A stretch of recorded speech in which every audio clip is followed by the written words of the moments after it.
I don't know why people needed to know that. Oh shit. Like this sounds good.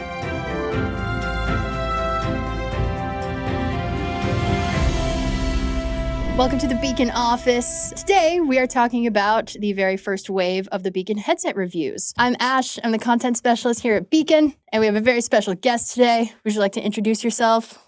I am Kevin Alexander, and I'm the CEO of BEACN. My office is over that way, through that Yeah, wall. the corner office. I don't know why people needed to know that, but They're corner gonna come office, dox you. So I've got a few questions for you today about the Okay. reviews. I think I'm ready.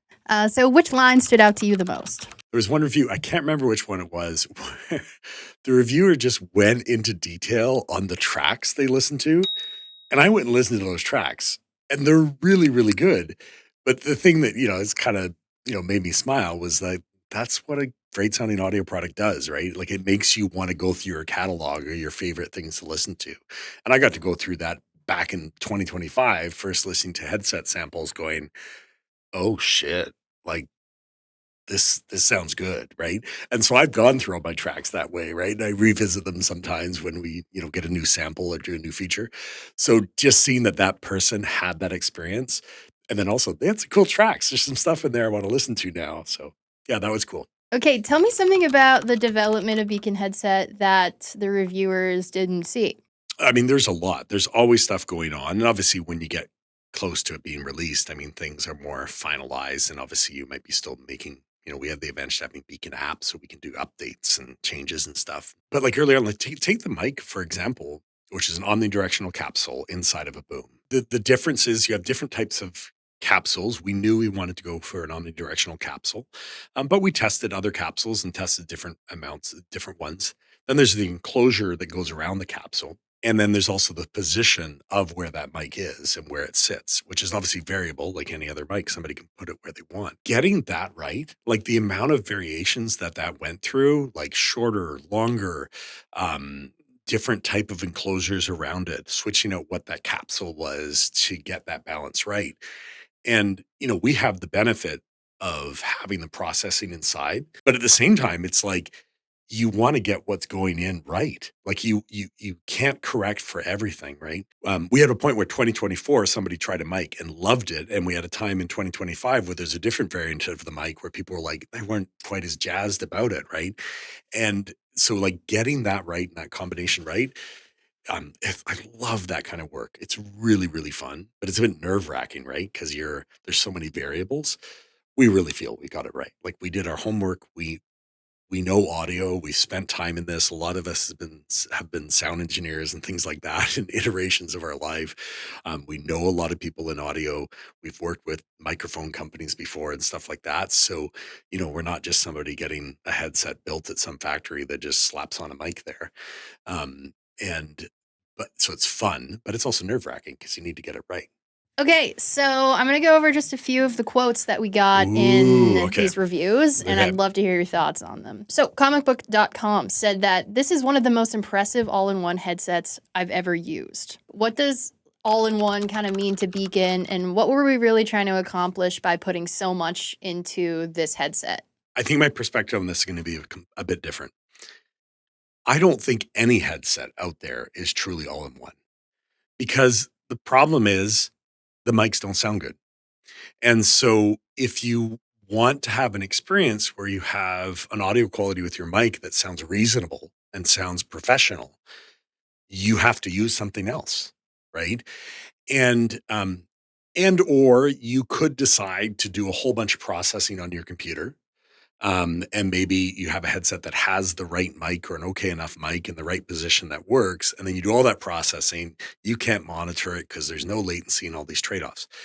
So for me, part of it is like it took a company that was willing to do things different on the headset to get that processing inside and spend the due care on the mic to really get a great sound that you could just go, I can use this. Like, it's like some of the reviewers said, like, like, is this going to represent or is this going to replace somebody's microphone setup that they have? It's like, no, there's still a reason for a mic like this. But you should be able to put a headset on and not be embarrassed. Or like there's research. I mean, you quoted some of it out there where you go into an interview and you use a headset mic And what they're hearing, they're literally going, "Oh, I don't think we should choose them that. I don't think they're very good." And they're not saying that because of the audio quality. They don't know that. Mhm. But that quality affects somebody's credibility. Like, so to me, the all-in-one comment is like, yeah, it's a package now. You don't to get great sounding music, great sounding listening environment, as well as your voice being represented the way you want it to be represented. Yeah, this is the headset that does it, and that's why it's all in one. So I get there's other reasons why people say all in one, but that's for me what I really think about. Yeah, and with the credibility thing, I mean, that's something that streamers experience all of the time. Like, if your stream kind of sounds shitty, people are just going to scroll away from it, right? Like, audio is kind of the thing that helps you with your retention. Oh yeah, like I mean, we've all done that where it's like we see a description for a podcast that sounds awesome, and then we start it and we're like, no. Every single day, I have phone calls with somebody, and I would say 9 times out of 10, their audio doesn't sound good. And that this is an exciting opportunity for them as well. Like people deserve to have a credible voice. Okay, so MMORPG wrote that out of the gate, one of the most noticeable features of the Beacon soundstage is its subwoofer. Its bass makes its presence known right away. So my question is, how does our subwoofer algorithm differ from simply just turning up the bass? Yeah, it's definitely not just turning up the bass. I mean, we have EQ that you can use on your headphone, and people can try it. They can turn up the low EQ and then compare that to the subwoofer. It's not the same.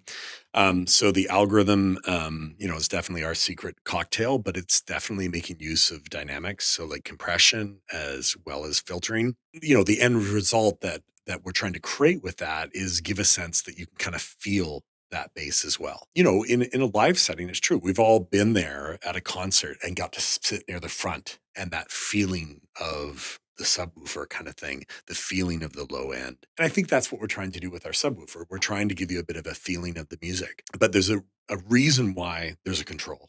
And there's also a reason why it's not on and off is there is no, especially with headphones, there is no one sound that people prefer. Like it's just that's not how people are. Like, and there is companies like Harman that has done like extensive research on this.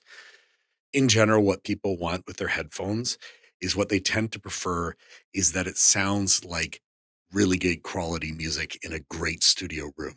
So if you put people in a great studio room and you have them decide, yeah, I like listening to music here versus somewhere else, if the headphones come close to that, they prefer it. But then there's these subtleties, right? There's some people who prefer much lower end. Some people love tons of bass. That is not a right or wrong decision. There's this preference, right?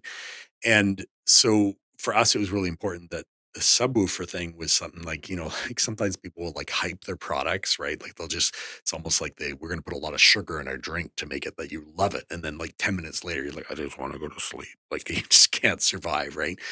We want to give people control over that. For example, my wife, when I showed her subwoofer, she's like, "Cool, I'm gonna turn that off." Like she just didn't like maybe it's not just her music preferences. We have some of the same preferences. She liked it off was what she preferred. I usually have it at 20 or 30%.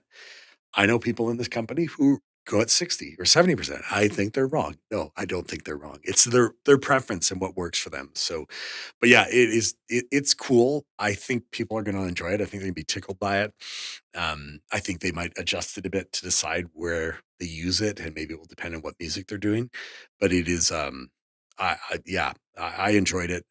Definitely not a gimmick feature. It is a very usable function in the headset. MMORPG wrote that they are pleasantly surprised to say that Beacon wasn't blowing smoke with the headset mic being good. It is, simply put, the best mic I've ever heard on a headset. If you had to explain in one sentence why this mic sounds so much different, what would you say? Because we cared and we spent a lot of time on it. A lot of time. MMORPG wrote that all told, the Beacon headset is a phenomenal piece of kit, especially considering it's the first time the company has made a headset. It's a testament to the engineering, the audio chops, and the continuous work on their product to strive to be as good as they can be. What was kind of the biggest challenge of building our very first headset? I think part of it was just being willing to say, let's go for it. It's a big risk. There wasn't a shortage of things that Beacon could do or people wanted us to do for a company that's ambitious and has a vision, there's always too many things to do. So I think the most difficult thing was just kind of going, yeah, we're gonna we're gonna do this.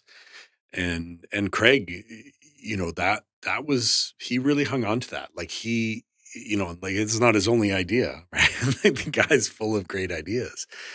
But I think he could just see that this was a place where something was missing and it fit with the vision of the company, especially wanting to make sure that people can sound their best and deserve to sound their best, especially when they're streaming and they're broadcasting themselves. So that was difficult. And I say that in the sense that you make a decision like that. And like the reviewer said, this is the first time we've done a headset. There's a lot of challenges, harder work than other products we could have done. And so you're constantly questioning, oh, was that the right decision? Was that the right decision? And and then the challenge is, if you give up on that or whatever, all that lost work or whatever. But just the more we got into it, the more we realized, oh man, this is right. And especially when we right at the beginning, this started by a mock-up, right? Using current technology and stuff and with other headset microphones and kind of go, there's something there. But when we got to get our first integrated experience of that, there wasn't a mock-up anymore from that point, which was like fairly early in the process, like well over a year ago. But we got to that point, it was like, oh yeah, this is right. Like we're not second guessing now. But that early phase is scary. And I mean, hearing a quote like that is just it's fantastic, right? Like it's reviewers don't have to talk about the team or what it means to them, but like, yeah, it's nice to hear those words. I think there's truth in it. Like I get we can all read reviews and be skeptical and what are they saying and who talked to who or whatever. But that to me is just an honest statement, and I appreciate it. It's great to hear those things. All right. Well, thanks for joining us today, Kevin. Thank you, Thanks for taking Ash. time out of your busy schedule. I would do this anytime, even if there was alcohol.